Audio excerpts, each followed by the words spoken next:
आज रात 12 बजे से संपूर्ण देश में संपूर्ण लॉकडाउन होने जा रहा है।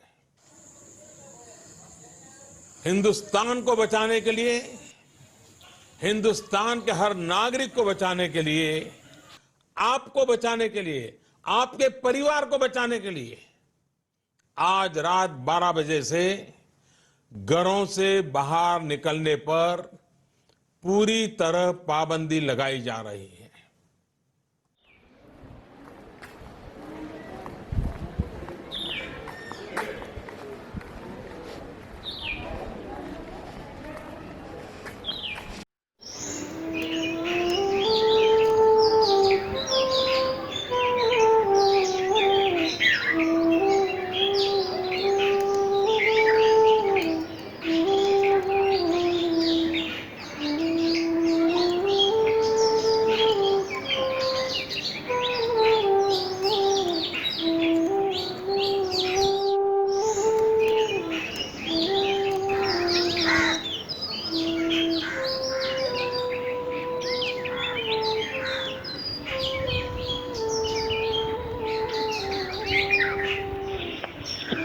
কে কেমন আছিস?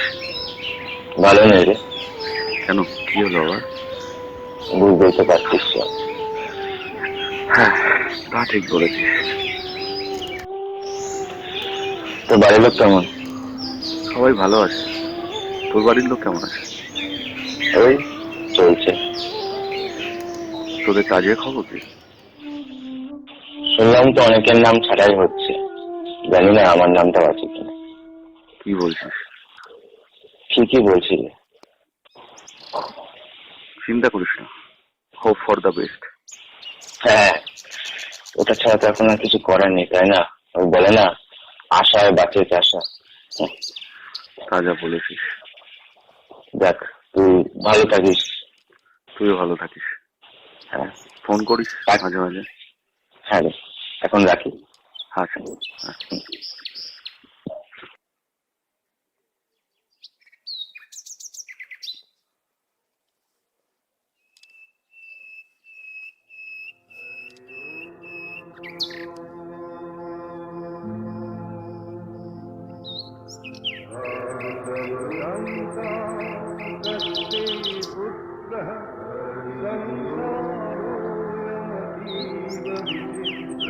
আজ কতদিন পর চিলেকোঠায় উঠলাম।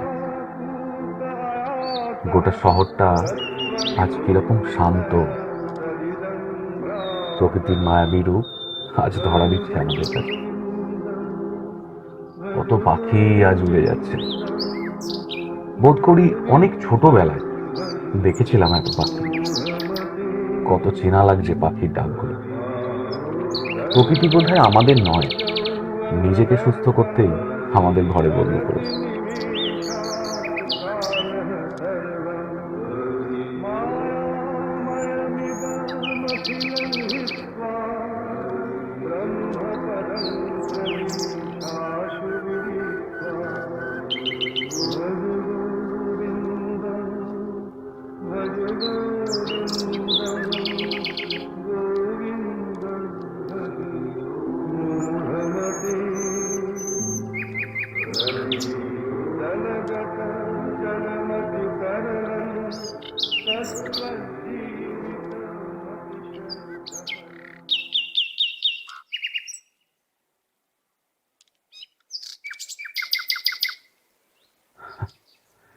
কিন্তু একটা চিন্তা থাকছেই, বাড়ির জিনিসপত্র সব শেষের দিকে। মেয়েটার খাবার তাও তো প্রায় শেষ। যা টাকা আছে তা দিয়ে কদিন চলবে জানি না। লকডাউনের পর কাজটা থাকবে কিনা। এতগুলো লোক খাবে কি, খাওয়াবেই বা কি? কি ভয়ানক পরিস্থিতি আসছে কে জানে।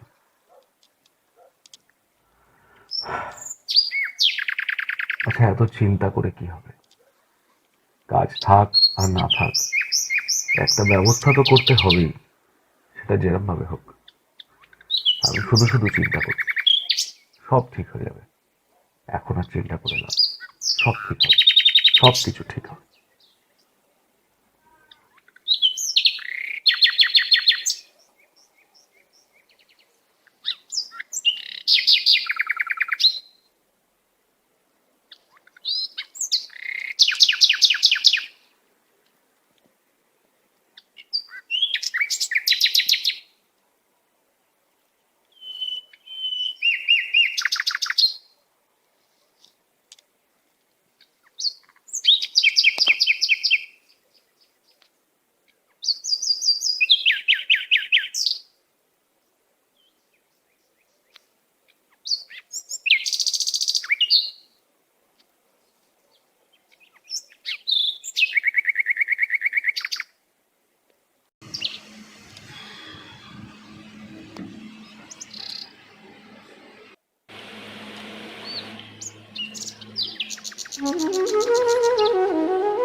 আজ অনেক দিন পর বিউলির ডাল আর আলু পোস্ত খেলাম।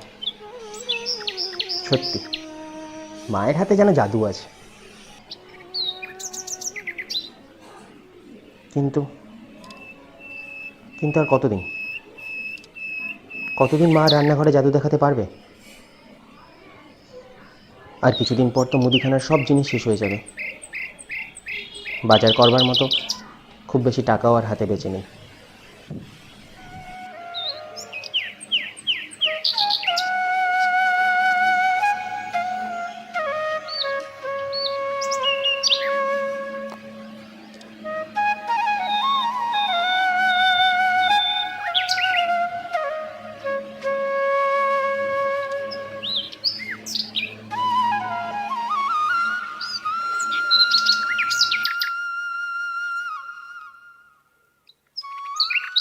জীবনের ওপর প্রশ্ন তুলছে প্রকৃতি।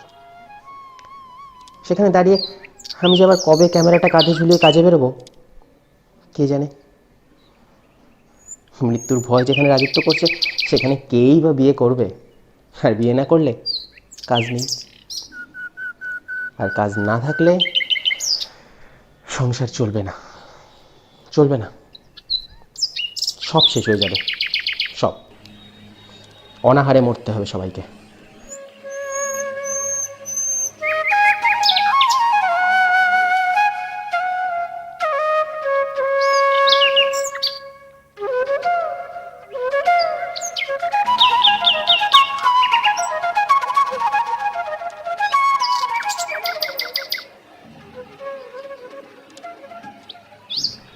সত্যি কোথায় গেল সেই সুনাম, যে সুনাম এমন একজন ভালো ফটোগ্রাফারের আখ্যা দিয়েছিল?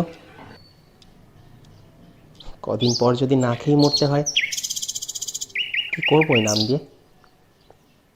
ফটোগ্রাফার।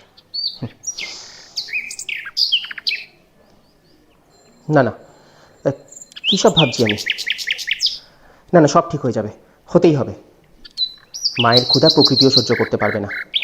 সব ঠিক হবে, সবটা।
কতদিন ওর গলায় একটা ভালো গান শুনি না।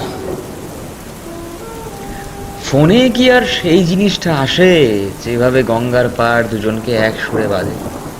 আসে না। আসলে ভালোবাসায় না কৃত্রিমতার কোনো জায়গা নেই।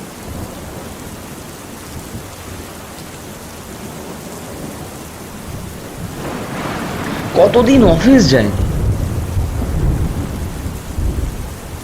কাজ করিনি। আজকে হঠাৎ অফিসে আমার ওই প্রিয় ডেক্সটার কথা মনে পড়ছে, খুব মনে পড়ছে। ল্যাপটপে অনবরত কাজ করতে করতে ক্লান্ত হয়ে ওই ডেস্কটার উপরে আমি মাথা রেখে একটু বিশ্রাম নিতাম। সত্যি এই মায়া ব্যাপারটা না শুধু মানুষ না, সব প্রিয় জিনিসের সঙ্গে এক রকম ভাবে জড়িয়ে থাকে। আজকে কত ভারী ভারী কথা বলছি আমি, হ্যাঁ? ভাবা যায় এই আমি উচ্চ মাধ্যমিকে বাংলায় 40 পেয়েছিলাম। বাবার কি বকুনি। আর আজকে বাংলা কবিতা লেখা, কবিতা পড়া আমার প্যাশন। স্যার ঠিকই বলতেন, ব্যাকরণ থেকে কবির সৃষ্টি হয় না, বরং একজন লেখকের কলম থেকে প্রত্যেক দিন মনের অজস্র কথা, অজস্র ভাষা, অনেক ব্যাকরণের উৎপত্তি হয়। স্যার একদম ঠিক। কতদিন অফিস ফেরত বন্ধুরা একসঙ্গে ভারে চা খায়নি, আড্ডা দেয়নি, এ ওর লেকপুল করিনি। ছুটির দিনে ওর সঙ্গে একটা ভালো নাটক দেখতে যায়নি কতদিন। সত্যি কথা বলতে এখন তো প্রত্যেকটা ঘন্টা, প্রত্যেকটা মিনিট, প্রত্যেকটা সেকেন্ড ছুটি আর ছুটি, ছুটি আর ছুটি। কাজগুলো খুব মিস করি, খুব। না, এইভাবে চলতে পারে না। আমাদেরকে সুস্থ হতেই হবে, সবাইকে, যেমন করেই হোক। এখনো আমার প্রিয় ডায়েরিটায় অনেক কবিতা লেখা বাকি, অনেক কবির বাকযন্ত্রের সঙ্গে আলাপ করা বাকি। সুস্থ আমাদেরকে হতেই হবে। আমার বিশ্বাস, আমার দৃঢ় বিশ্বাস, খুব তাড়াতাড়ি সবকিছু আবার আগের মতন হয়ে যাবে। হতেই হবে, হতেই হবে।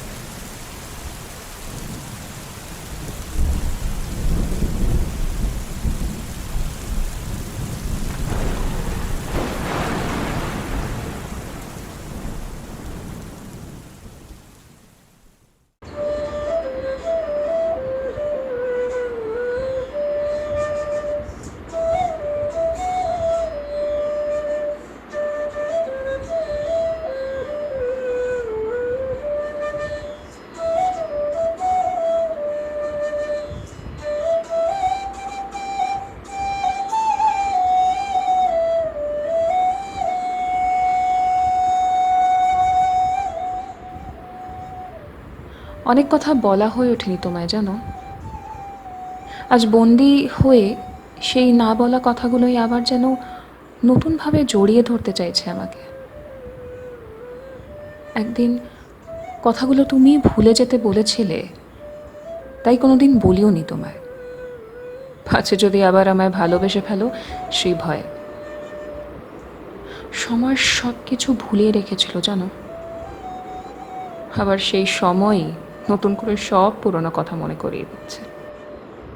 ওই কথায় বলে না, ইতিহাস ফিরে ফিরে আসে। ঠাট্টা করলাম। ময়দানের বাদাম ভাজা খাওয়া, বৃষ্টির দিন ছাতা ছাড়া ভেজা থেকে শুরু করে প্রিন্সেপ ঘাটে লেবু চা খেতে খেতে সূর্যাস্ত দেখা, একাডেমিতে একসঙ্গে নাটক দেখা, সব মনে পড়ছে এক এক করে। ছবির মতো ভেসে উঠছে চোখের সামনে। একাকিত্ব খুব কঠিন, জানো। হয়তো আবার দেখা হবে, কিন্তু এবার দেখা হলে আর হাতটা ধরতে ভুলে যাও না প্লিজ। নিজে আনমনে একা একা অভিমান করে এত কথা বললাম তোমায়, তার কোনোটাই শুনতে পাবে না তুমি, আমি জানি। তবুও বললাম। এখন যেখানে যে অবস্থায় আছো ভালো থেকো, সাবধানে থেকো, এটুকুই চাওয়া। একটু হালকা লাগছে।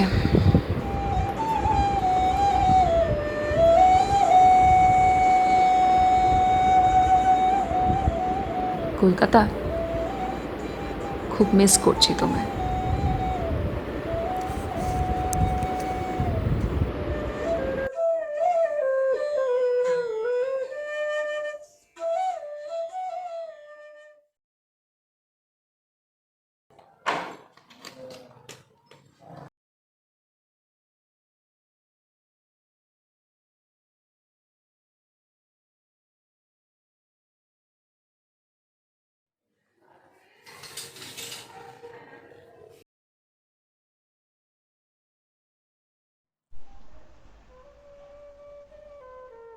আজ দুদিন পর এই ঘরে এলাম। অস্থির লাগছে কেমন। এই তো সেদিনও মনি এই ঘরে বসে সঞ্চয়িতা পড়ছিল। এখন সময় তো সাগরের থেকেও বেশি, তাই বই নিয়েই পড়েছিল কদিন। তারপর হঠাৎ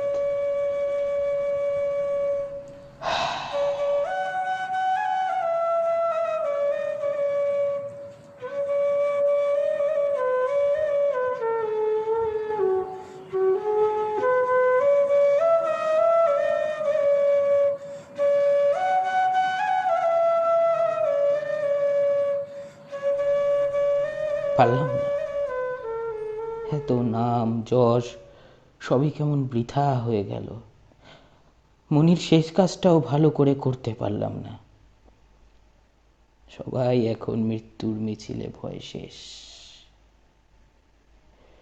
এই সময় একটা মৃত শরীরকে শ্মশান অবধি পৌঁছে দিতেও কেউ এগোয় না। আমি পারিনি। তোমার শেষ যাত্রা সুষ্ঠুভাবে সম্পূর্ণ করতে আমি পারিনি। কি থাকলো আমার জীবনে?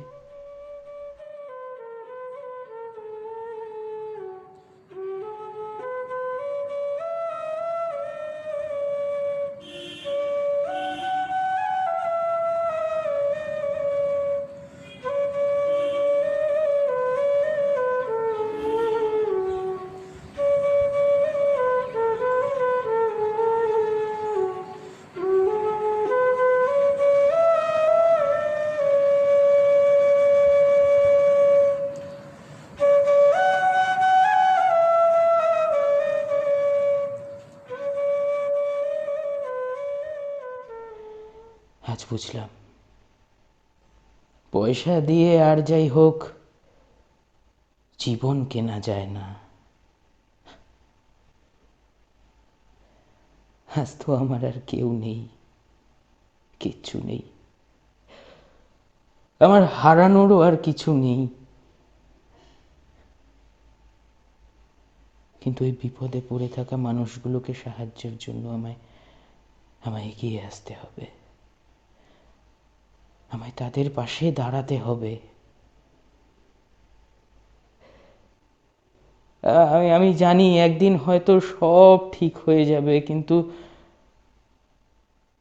সেদিন আর তুমি থাকবে না। থাকবে না।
বেশ মনে আছে। আমার ক্যামেরার লেন্সটায় যখন ফ্যাঙ্গাস ধরেছিল ভীষণ চাপে ছিলাম। আসলে নিজের টাকায় খুব শখ করে কেনা ক্যামেরা তো, তাই বুঝতে পারছিলাম না কবে ঠিক হবে আর কিভাবেই ঠিক হবে। আর আজ মনে হচ্ছে আমার মধ্যেই যেন ফ্যাঙ্গাস ধরা শুরু করেছে।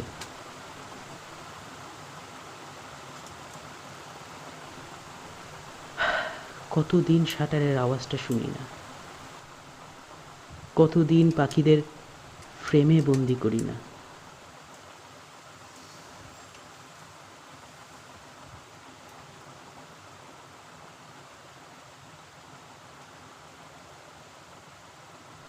হ্যাঁ হ্যাঁ হ্যাঁ হ্যাঁ ওই ফ্রেমে বন্দি করাই হয়তো ভালো, কারণ খাঁচায় বন্দি হলে যে কীরকম লাগে সেটা তো এখন প্রতি মুহূর্তে বুঝতে পারছি।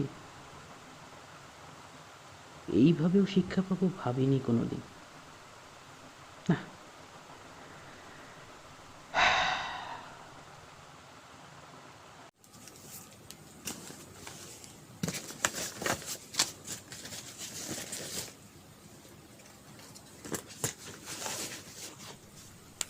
না না না না, সব ঠিক হবে, হতেই হবে। আমিও একদিন পাখিদের ফ্রেমে বন্দি করবই। একজন শিল্পীর ব্যথা প্রকৃতি নিশ্চয়ই বুঝতেই হবে। সেদিন সব ঠিক হবে, হতেই হবে, সবাই ভালো হয়ে উঠবেই।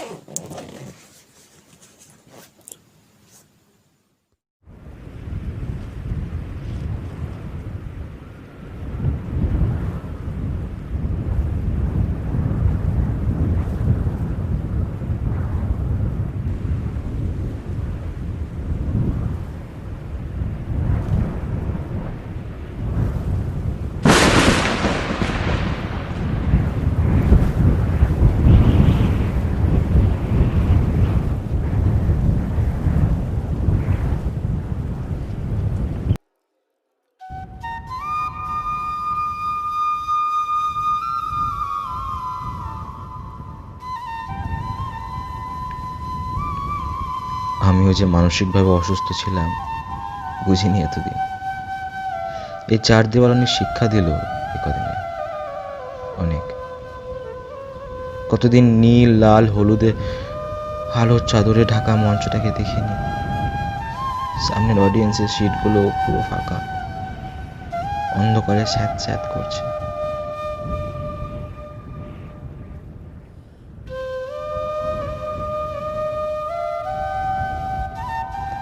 কতদিন সিঁদুরদানের ছবি তুলিনি।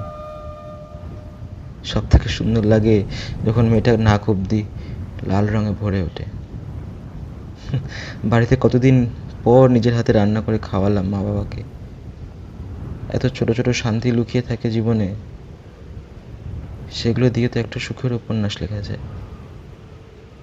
আর আমরা কত কিছু খুঁজে বেড়াই না রাজপথে। এতদিন ঘরে থেকে এটা বুঝেছি, ভালো থাকতে হলে, ভালো জিনিস খুঁজতে হলে আগে নিজেকে ভালো রাখতে হয়। সত্যি যেদিন বেরোবো ঘর থেকে, সুস্থ হয়ে বেরোবো, সুস্থ।